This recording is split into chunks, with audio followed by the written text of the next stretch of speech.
My job is to somehow make them curious enough or persuade them by hook or crook to get more aware of themselves and where they came from and what they are into and what is already there, and just to bring it out. This is what compels me to compel them, and I will do it by whatever means necessary. Welcome to the Black Girls Heal podcast, where we talk about healing our intimacy disorders, unresolved trauma, and building a healthy relationship with first ourselves and then others. Every episode, we will talk about advice you can apply today to break unhealthy patterns and grow in your self-worth. I'm Sheena Lachey, love addiction coach and trauma specialist. Let's begin. Hello, ladies, and welcome to the latest episode of Black Girls Heal. I am sending you all so much love today. Today's podcast episode is called The Sadness That's Going Around, or the sadness that is feeling very common these days. I don't know exactly what I'm going to title it, but that's why I'm not going to start off with my normal, I hope you're doing well, because my guess is those who click on this podcast episode are going to be the ones that are not doing very well right now, are the ones who are feeling really low, discouraged, sad, regretful, alone, and you're really going through it. And we're going to hold space for that today. We're going to hold space for everything to not have to be okay, and for you to be able to feel what you need to feel. And my hope is in this episode, though we're going to be holding space for all of that, my hope is that it does give you some inspiration as well to move forward and to know that it will not always be this way, or at least that it doesn't have to always be this way. We're also going to give language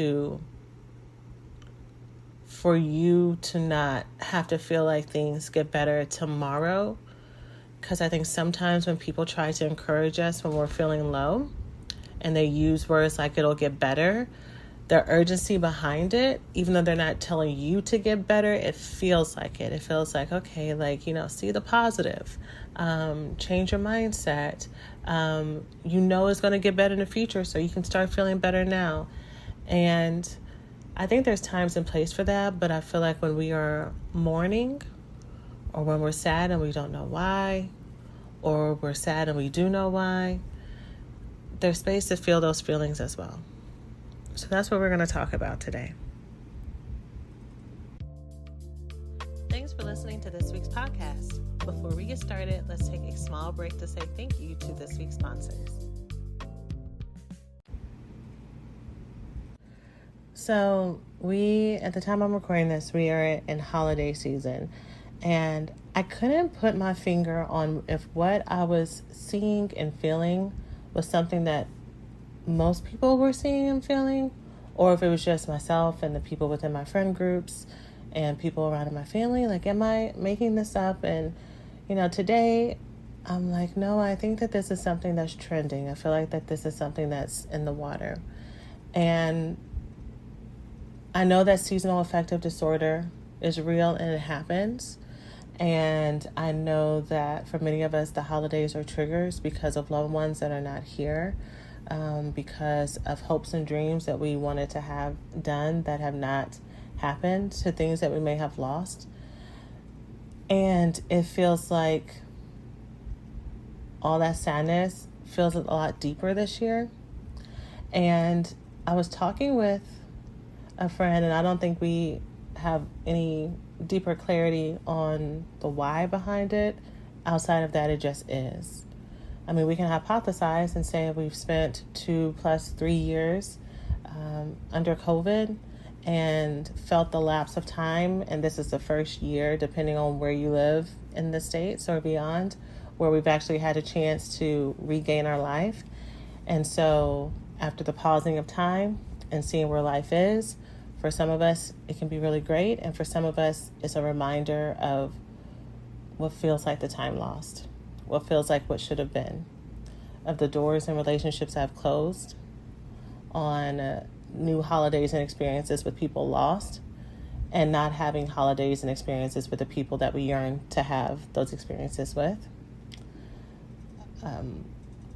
having this past year of being outside again and working really hard towards your goals, maybe not having those goals come to fruition the way that you wanted it to be. Maybe no matter what life cycle stage you're in, and this is, I've seen this with people, whether they're in their 20s, 30s, 40s, 50s. Everyone's kind of doing this reflection and looking at their life and like, is this what I want? And is this what I need? And I think many of us are just feeling sad. There's no real rhyme or reason. You can sit and kind of try to think about it and try to figure out what it is so you can find a solution. But I think that's okay too, to feel sad and just not know why. To not always have to rush to have to fix something. So I am not immune to this. This has been a holiday season that I have felt really sad. Or I really felt the sadness very recently. Like it all kind of came to a head. And as y'all know, I'm someone who really amps up on being positive and looking for the bright side, and everything works out in your favor and all of that. And it just got really hard. And had crying spells and had moments where I was like, this sucks. And just feeling all of that I needed to feel. You know, this holiday season has even felt different. I've also said so much how much I love Christmas and the holidays, which I do. But it's almost felt as if there's a bit of a shadow over it. And again, this episode, I'm talking to the people who feel me in this way. If you are flying high and if you're feeling really great, I don't want this episode to be a bummer for you. So you are totally free to click off or to send this to someone that you need. But we're gonna talk about it right now. But yeah, it's felt like there's been kind of like a shadow over it. And again, I don't quite know the reason why specifically, but here's what came out as I was writing notes for what I wanted to share for today's episode. The sadness feels like, you can disagree, the sadness feels like it's here for some type of clarity, or maybe revelation, or way to clear up confusion. And what do I mean by that? I mean, where sometimes sadness is about this heaviness, and it's about feeling lost and feeling trapped and feeling like you don't have anywhere and nowhere to go. It feels like this sadness in this season is exposing a lot of things for many of us. It's exposing and showing us some areas, some places in our world, some feelings that we've been having, some thoughts we've been having about ourselves, ways that we have distanced ourselves from other people or been close to some, ways we may have given chances to people, old codependent patterns, old, again, avoidant patterns, and also that fork in the road. So when I was saying in the intro about ways that you felt like your life should have been, or perhaps could have been, and it not being that way, and you're at a fork in the road where it's like, okay, do I continue to do what I was doing before, or do I do something else? And I think the difference with this too, when it comes to the sadness, is instead of these big glaring, take the job, don't take the job, move to this city, don't move to this city, instead of a big action, the fork in the road is more about the internal decisions and the internal changes we may need to be looking at. So after this period of sadness, which direction are we going to choose? So before I go there, because my gut is like, pause. You're moving too fast. Let me tell you what I would suggest as a support for you if you relate to feeling very sad right now. For any of the things I've mentioned already, anything that I haven't, I didn't specifically say grief. I referenced people who are no longer with us, but that's absolutely people who may have passed away. friendships that uncoupled, relationships that uncoupled, the partner that you have in your heart that has not yet manifested or shown up for you yet, pets that are no longer here, children that were lost, children that you hope to hold, any of those things, all of those things, those all have a place for you to feel the feelings around it. And so the first thing that I would suggest for you to do, which is something that I've said in maybe 80% of these episodes on this podcast, is to feel your feelings, and in specific, to cry if you need to. I have a hunch that many of us are really good at thinking about our feelings versus feeling our feelings. So we know that we're sad. We logically know that we're sad. We might even feel a little bit of sadness in our bodies. But as far as sitting with it and noticing where the sadness sits in your body and what comes out for you, and letting the tears fall and letting it be a very ugly cry, and then also the part B of that, because some of us are able to do that, getting the energy with your ugly cry out of your head and not ruminate, not going back and forth in your head about all the things that are causing you and triggering you to feel sad, but noticing, okay, now this stuff that I'm thinking about, as I think about this, what am I feeling in my body? As I cry, as I think about this conversation that I didn't get to have, as I think about how I've been ousted by, these friend groups or this family group, as I think about this heartbreak, as I think about time lost, as I think about how I'm getting to an age where I don't think X is possible, as I think about this relationship that could have been, what am I feeling in my body as I cry? What is it that my body is needing to do right now? And letting yourself go there instead of shutting it off. So letting your fists clench, letting yourself double over and hold yourself instead of just thinking about doing it. Letting yourself grunt out loud if you need to. Letting yourself scream, letting yourself stretch your hands out to the sky and yell, why? Letting yourself grit your teeth, letting yourself allow your legs to shake, letting yourself get up and pace the room. Feeling those feelings all the way to completion instead of letting it stay in your head. Why? Because most likely, if you're someone who thinks about your emotions instead of feeling your emotions, most likely you are thinking a lot about your sadness and coming up with solutions for your sadness and talking about your sadness with people, and it's still trapped in your body. So it's not really helping.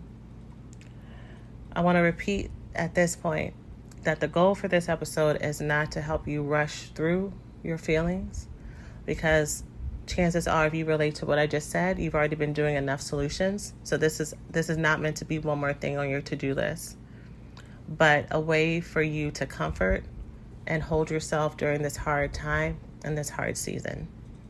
During this moment where it's like, this feels very untangible to me. I know that this sadness, that this hurt, that this regret, that this pain is here, but it's almost like fog in front of me. Like I can see it, but if I try to hold on to it, my hand just goes right through it, right? And if you've been feeling kind of this fog, this is what I would encourage you to do to comfort yourself as you're going through this fog. And the thing about doing body work in this respect that's doesn't have a solution attached to it other than to feel it in your body is so amazing how sometimes that is what your body needs, because it needs the freedom to feel what it needs to feel so that it can process it and let it go if it decides to.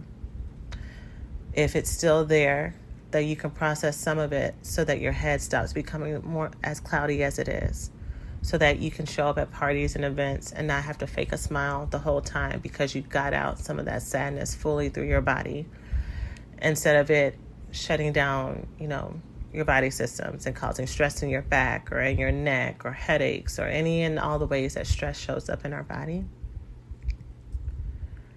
But again, here, y'all, I want to talk to you directly and let you know I'm so sorry that you are feeling so sad and so heavy right now. It is so discouraging and lonely when you're feeling a certain way, and not only you don't quite know why, but you don't really know how to stop it, or more so, you don't even know if you feel as if you have a right to feel that way.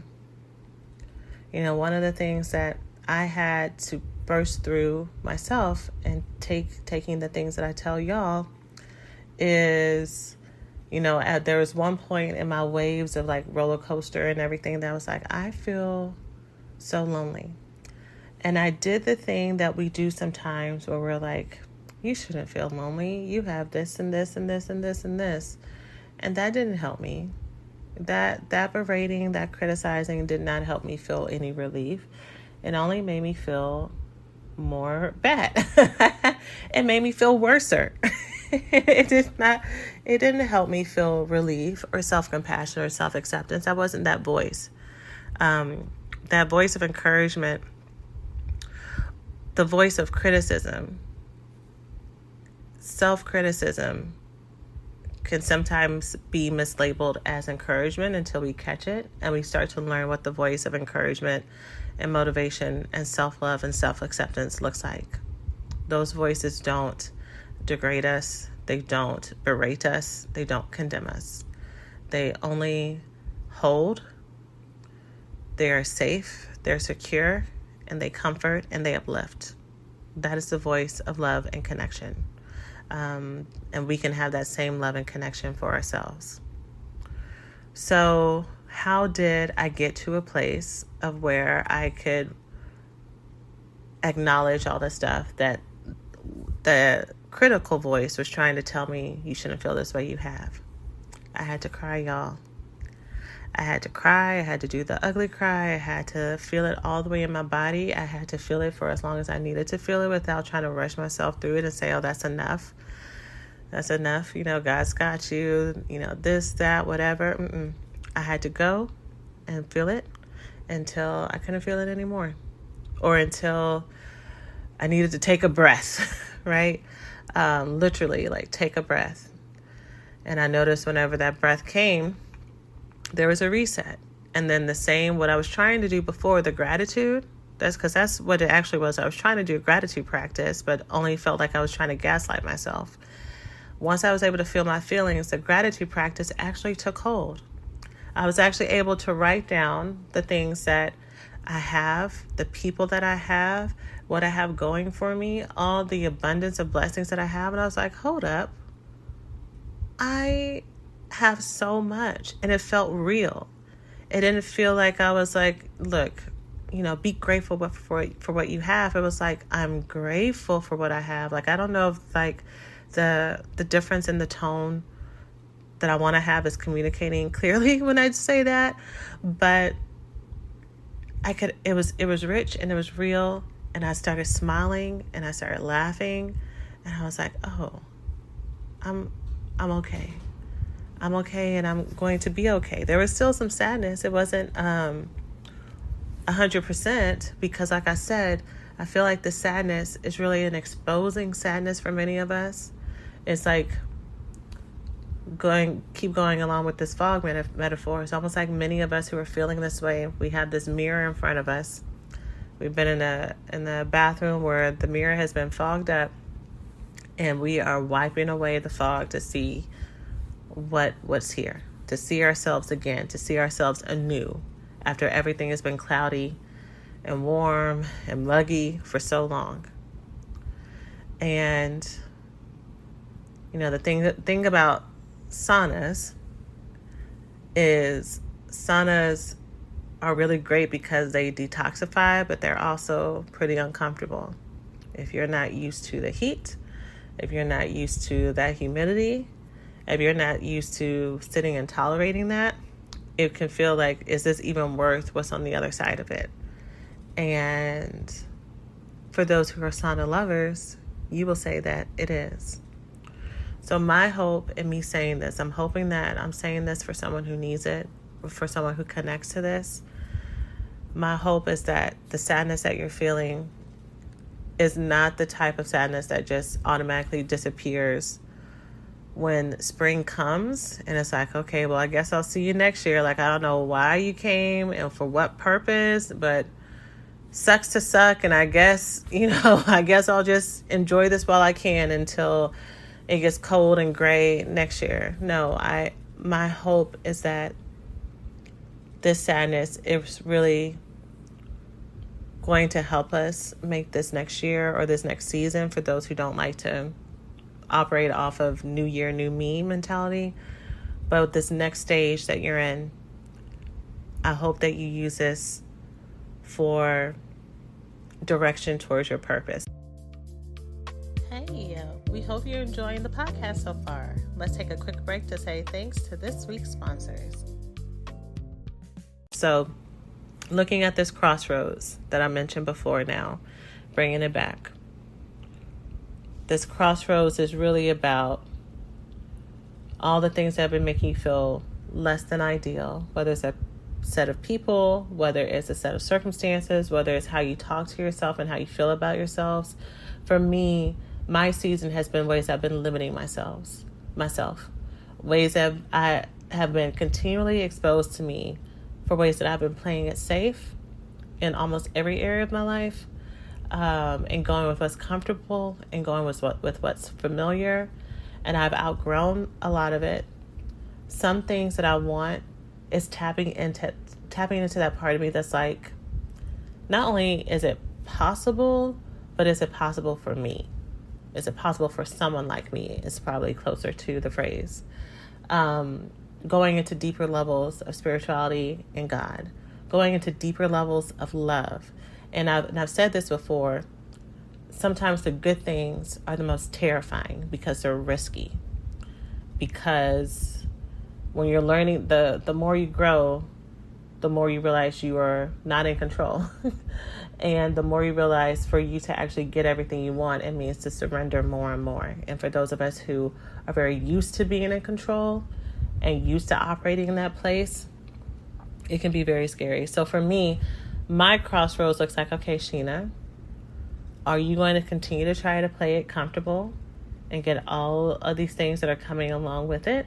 All of whatever dissatisfaction or dead ends or just really selling yourself short is what I have been told, not only by my friends and my therapists and people who've come into my life and, me and my spiritual connections. Like, it just all of it's like you're selling yourself short in these ways. Are you going to keep doing that because it's what you know how to do? And are you going to keep hiding, or are you going to step into this? And to step into this, what I was going to say earlier, is it's not as simple as, well, do this, or in my real world, post this and do that. It really is, you have to do the work. Instead of you choosing these negative thoughts or you choosing these negative beliefs, you're going to have to start choosing these thoughts. And you're going to have to start feeling it and believing it wholeheartedly. You're going to have to stop allowing yourself to be taken over by these negative emotions. Because I say this to my students all the time. At some point, when it comes to, you've done enough therapy, you've done our coaching program, you've done all this stuff. At some point, it's not about what you know or what you don't know. It's about habit. And a lot of times we create destruction, not because we don't quite know what the root is yet, or not because we don't really have the solution, but because it's so easy and familiar. We have muscle memory to choose the lower vibration, to choose the thing that doesn't fulfill us because we've been doing it our whole lives. And so trusting, having faith, having hope, having belief, that's scary. That's risky. That's unfamiliar. And I've said it before that when it comes to changing your life and changing how you see things, even when it's towards something good, there's a mourning that comes along with it. Whenever you're saying goodbye to anything, even if it's something that has been causing you sickness, whether that's spiritual sickness, emotional sickness, physical sickness, your life has been built around it in a way. So it has been a companion. And so letting go of it, there is sadness that comes up. There is fear that comes up. There is a part of you that kind of like wants to grapple and try to find something to hold on to, even if it's that old thing, because it's what you've had. And I can't speak for y'all, and if anyone is connecting to this, but for me, staying where I used to be, even though it was a beautiful place and time for me before, I've outgrown it so much that it's scarier for me to stay there than to go forward. To go forward means to believe big, to think big. That TikTok came to mind, of course. You thinking big, bitch. For those of you who don't get that joke, y'all, I just, my hope is that you get to speak TikTok one day, even if it's just for a little bit. But it is when there are core beliefs. I'll say this: as you heal, I've said this before, that your core beliefs, you strip them down. You know, they get smaller and smaller and smaller and smaller. But that doesn't mean that the next level does not bring up the same amount of anxiety or really, really God, this one, or really self, really spirit, really universe, really tree, really grandma, like whatever or whoever or whatever it is that you're connected to. But that anxiety of like, really, like, this is me? I don't know. Like, I need more evidence that this is the next step. And I think as you heal, your ability to see that you've hit like the end of the road for where you've currently been, and now it's time for you to move forward, I think that's what comes quicker. I think your ability to see that and not live in the stress and the struggle for so long happens quicker. And you also have the skills to help you move forward, but it doesn't take away the fear of believing that you're enough, is what I really want to say. I think it's easy to, even though there's pain, hear me when I say this, I think it can be easier to believe and accept defeat and accept that what you want and who you think you are and what you think you're called to is just outside of your reach, and to stay just below it. That's been my MO. I think some people quit altogether, and for someone like me, I have learned very well how to stay just below the radar, how to be just high enough to where it's, oh, okay, this is nice, and just low enough before I can get in any real danger. And no, that is no longer aligned with who I am. But that does mean that for me, this fork in the road is not only thinking differently, but also stepping differently, walking differently, walking with head high, shoulders back, spine straight, heels on, without looking around and asking someone, hey, is it okay if I step forward? We're just doing it because it's my space to take up. And let me say again that is what came up for me. Part of the concern that I had with posting today's episode is, for me, it ended up being something that was absolutely challenging, but also something that was very hopeful. And I know that there are so many reasons why so many of us are feeling sad this holiday season, whether it is the grief, whether it is loneliness, whether it is seasonal affective disorder, whether it is depression that you have been struggling with the whole year, and this isn't a temporary thing. There are so many reasons, so I did not want to share something that might invalidate what the very real experiences that many are having right now. And in the case that there was someone who needed to hear this, though, I just wanted to share it.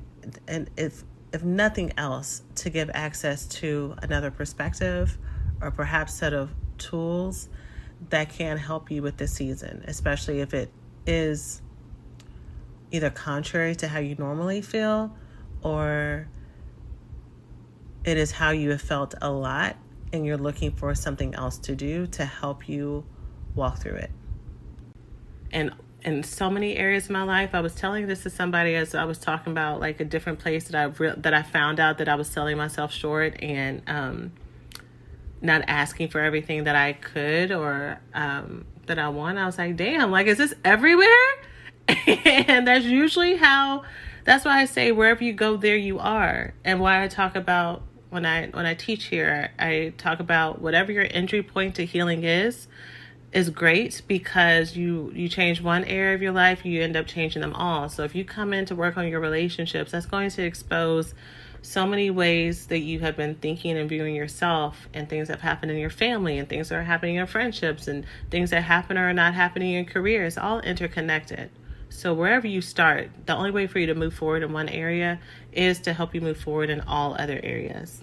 I think that's always one of my favorite parts about the Recovery School program, because people will say to me like clockwork, I came to this program to help my relationship or to help my marriage, and what I got was so much more. I wanted to learn how to date, but I found myself. I'm like, yeah, of course.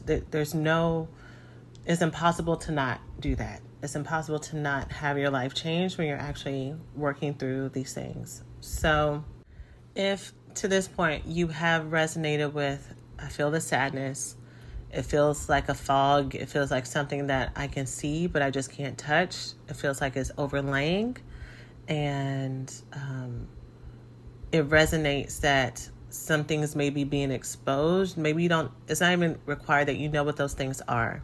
You don't have to know what they are, but just to know that could be what's happening, hopefully can give you a little bit of optimism or hope in knowing that perhaps things will be clearer for you on the other side of this. That this is not evidence of how it's always going to be, that this is not evidence that this is all there is to life. You know, you had a whole year to rebuild your life or do something different or to make connections, and here you are. Or you had the best year of your life and you still feel this way. It feels like there's something else going on for us, y'all, and I could be wrong. But for those who may feel the way that I'm feeling right now, I just wanted to share it in case it's helpful. So to recap what I shared, allow yourself to cry and feel all the feelings that the sadness brings up, including rage, including anger, including frustration, including betrayal. Don't censor it. Don't try to get very quickly to the happy ending and the solution in your mind. Go back and re-listen to this episode where I was guiding you through what this looks like, working with it in your body versus through your mind, in hopes that getting it out of your body and getting out of your nervous system will provide some relief.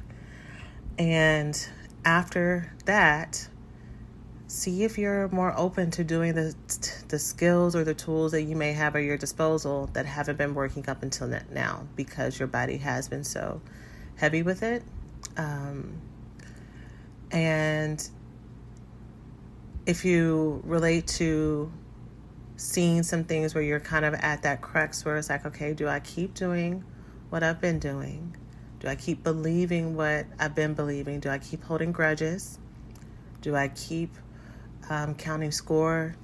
Do I keep being negative? Do I keep being judgmental? Do I keep holding on to this attitude or whatever it is that has come up for you?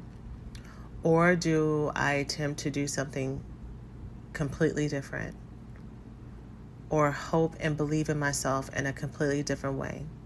To believe that that in this next stage, in this next chapter, I can actually be where I thought I was supposed to be 5 chapters from now. Do I actually have to go at a snail's pace through life?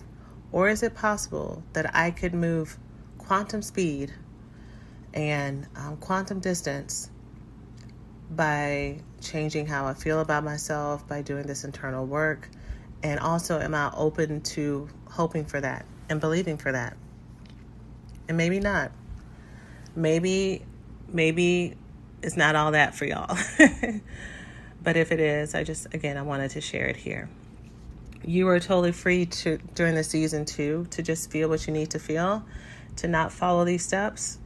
Talk to your therapist, talk to your friends, journal, not talk to anybody if you don't want to. But I hope that you do.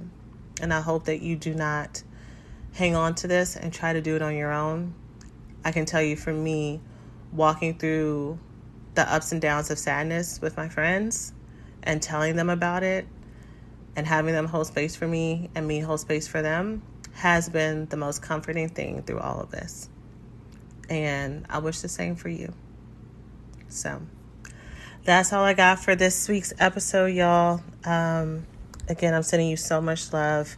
If you would like to work together to build skills to help you during these seasons, to figure out what is underneath these things, to move forward, to build this next version of you, or to step into this next version without that fear, without that anxiety, to build the relationships that support that, and to learn how to do this without the shame and the guilt and the fear, and knowing that, feeling in addition to knowing that you're a different woman.